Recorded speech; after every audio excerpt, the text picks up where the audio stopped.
I identify as a liberal. As someone who wants to do something good in the world. As a woman. A programmer. As a Christian. As Yoruba. As an American. As Nigerian. I identify as African. I identified him as somebody that is trying to find the balance between two cultures, between the African and the American culture.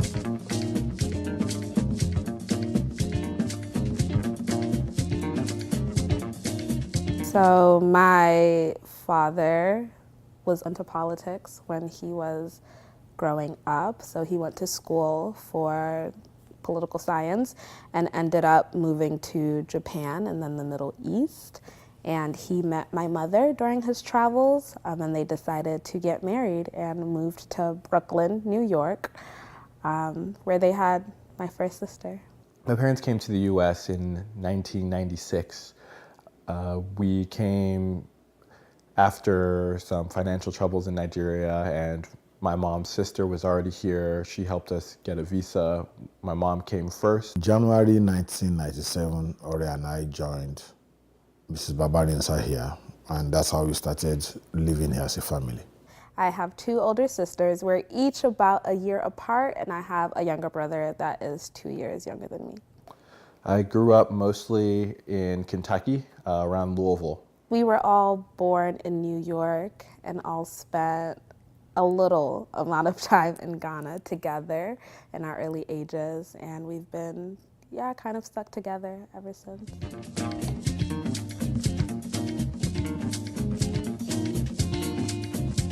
I think growing up, especially in New York, I never felt American enough, especially as compared to other people. If I'm around a lot of other Nigerians, I'm obviously one of the most American people in the room. I don't have an accent, I don't speak my native language, I grew up in the US most of my life, so most of that culture is in me, but the more American my friends are around me, the more I'm obviously the Nigerian one, the more I have certain tics that set me apart from them, certain perspectives that make me seem like I'm from somewhere else. Being in a Ghanaian household, there also is that sometimes not feeling Ghanaian enough for just cultural reasons, not understanding all of our cultural practices, or sometimes not even speaking the language. Competition between being American and being Nigerian shows up in a lot of odd places, a lot of social expectations where I'm more conservative than my friends or more hesitant or a little bit more tight-fisted because I come from a culture where, keeping track of your money is a little bit more important, and making sure that you are secure and that you're taking care of your family is placed as a higher value. I think they're always in competition with each other, but they also complement each other. Most of the time people understand that I'm coming from a different place, but it's often these small areas that they don't expect where the real surprises happen.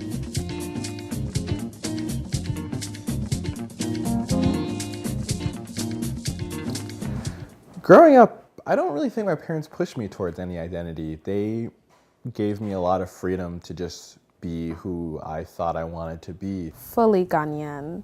In our house, we weren't allowed to speak English. If our parents asked us a question in Tree and we answered in English, they'd pretend they couldn't understand us. In terms of even the food that we ate, it was just, for the most part, always Ghanaian food, the clothes we wore. So I think they made a conscious effort to help us to understand that we should first and foremost identify as Ghanaian before identifying as American. I watched a lot of American movies, a lot of American TV. I hung out with my American friends, spoke mostly, like an American. My parents didn't make me learn my native language. They basically just let me interact with my identity as I chose to, and that's how I became the person I am today. There's this stigma against African parents that they're so strict. I don't think we had very many rules in my household growing up, except for making sure we spoke Tree when our parents spoke Tree to us.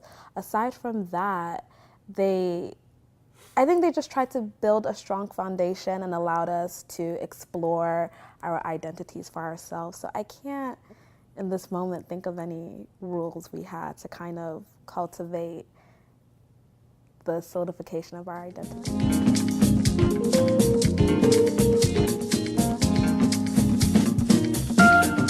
I grew up in Nigeria, Lagos to be specific. I grew up under very strict parents. It was a house full of a lot of discipline, so that spilled over to Oreolua. There were a lot of don'ts and do's when we were growing up, and we tried to pass the same thing on to him. And the what I would call the peculiar African culture was also ingrained in us. You respect your elders, you defer to your parents. Hard work, definitely. A big emphasis on hard work and doing my best. In terms of hard work, I can't remember ever being allowed to give up on assignments. I mean, there would be days where I could sit at the dining table for hours not understanding something, and they wouldn't let me go to sleep. Like, I would have to sit down until I fully figured it out and completed every assignment, which in the moment was frustrating, but I think looking back at it now, it built character and a work ethic. You be a good student, because it was always said when we were young that the only thing that would lift you away from poverty was just to go to school and do very well. And that wasn't entirely untrue.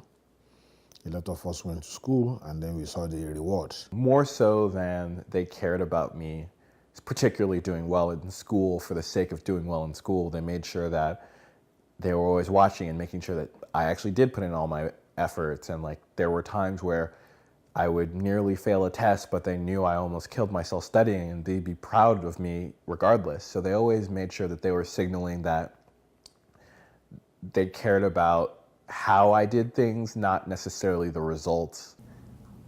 Honesty, respect for everyone, regardless of age, was a huge thing, or cultural difference. A lot of emphasis on respect. It was the whole issue of morality of the African. Be good, be nice to your parents, be respectful of people, do not steal, do not do this, do not lie, and all that kind of stuff. And it was natural that you are growing up with your son and you want to pass all those things to him because you yourself benefited from them. I benefited from them, and I saw a very good reason to want him to imbibe those cultures too.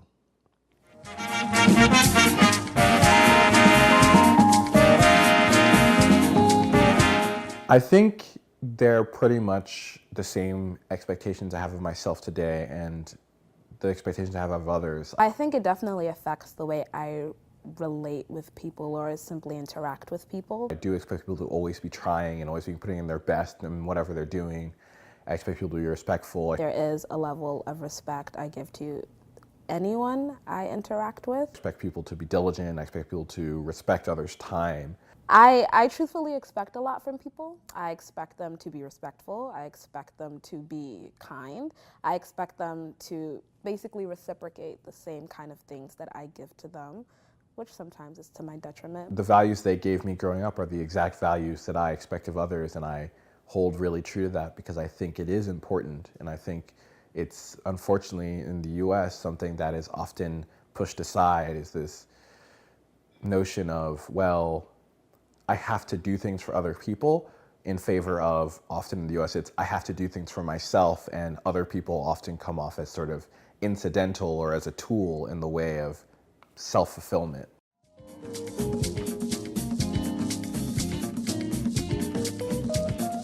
I think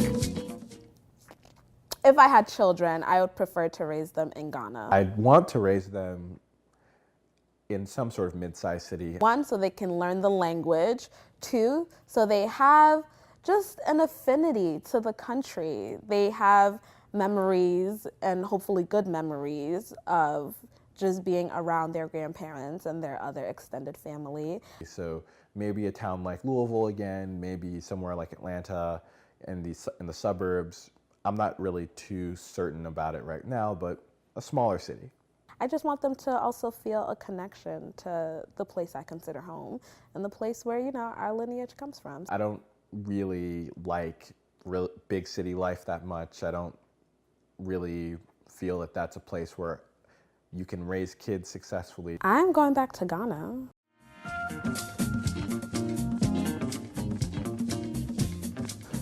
Home is difficult for me to pin down. I largely still think of Kentucky as home. The Bronx is definitely my home. That's where I grew up. I still know those streets. I still have a lot of friends there. Most of my friends that I still talk to are from around that area. That's where our home base is on holidays. That's where we all go when we say we're going home, when I'm meeting up with my siblings. I still think of Kentucky mostly as home, but more generally, I think the South. That's where I grew up. That's where a lot of my culture is from. That's where a lot of my experiences really root from, is the South in the U.S. In the greater context of what home means, I think I would consider home. New York is my home base, but Ghana is home, if that makes sense.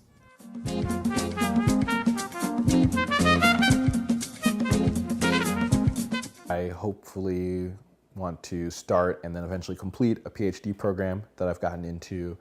I want to, as part of that, maybe find someone and start thinking about a family towards, the next 3, 4, 5 years. My parents are moving, so we're all going back to Ghana for quite some time. I don't know what I expect that to look like. I expect it to be fun, but I also expect it to be challenging, having to think about whether or not I could really see myself living in Ghana long term, which is something that I have considered in the past, but it's always seemed like something that was just in the distant future. Once I, am done with school, getting all my degrees and getting into politics. But I think it's now so much more on the forefront of my mind. But the next couple of months, I'm gonna be back home. Get into a nice place with my career, and then maybe when I'm pushing 30, start thinking about starting my own business or starting my own consultancy. But, most of my goals in life are, I would say, extensions of things I've already achieved. I'm actually quite happy with where I am right now and what I've done with myself. I want to get into politics in Ghana. I have always had the dream of one day being the president of Ghana. I definitely understand that it's going to be challenging just to show up with all this energy to change a country and try and hop into a political scene. But hey, I have a lot of years to ease my way into it. 2048 is, quite some time away.